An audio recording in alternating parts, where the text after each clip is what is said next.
दीदी, क्या हमारा ससुराल कभी हमारा होगा या हमेशा आपका मायका ही बना रहेगा? आज मेघा सुबह से बहुत खुश थी। आज ससुराल में उसके जुड़वा बच्चों का कार्यक्रम था। उसके सास ससुर ने बहुत बड़ा कार्यक्रम रखा था। उसकी दोनों नंद के परिवारों, गांव के रिश्तेदारों और उसके मम्मी पापा, भाई और भाभी सबको आना था। पूजा का कार्यक्रम शुरू हुआ और वह पति साहिल और बच्चों के साथ पूजा में बैठ गई। पूजा के बाद खाने का इंतजाम था। सब लोग पूजा में आते, बच्चों को आशीर्वाद देते। मेघा पूजा के समापन के बाद अपने मम्मी पापा और भाई भाभी से मिलने लगी। कुछ देर बाद उसके परिवार वाले चले गए तो वह बाकी के मेहमानों के साथ व्यस्त हो गई। नंद के बच्चे बड़े थे तो बच्चों की उसे ज़्यादा फिक्र नहीं करनी पड़ रही थी।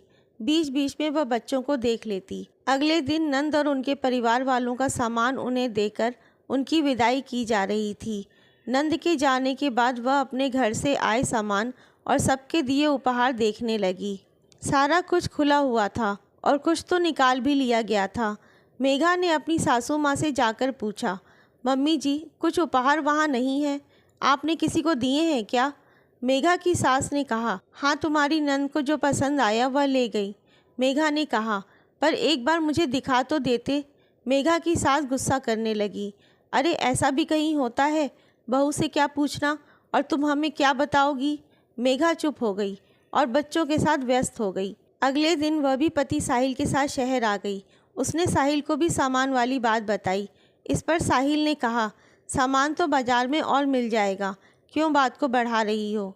मेघा ने कहा, बात सामान की नहीं है, बहू के सम्मान की है।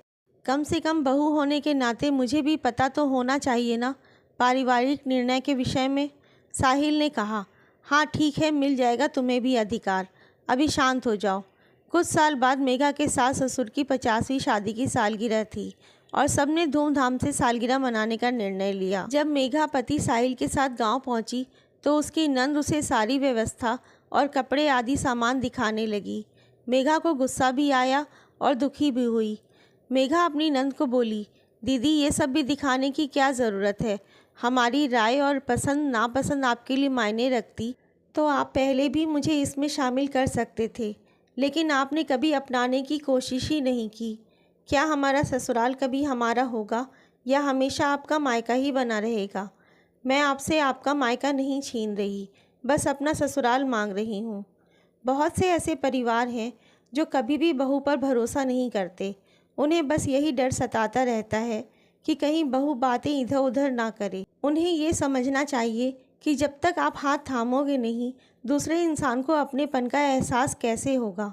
आपको ये कहानी कैसी लगी कमेंट करके ज़रूर बताएं।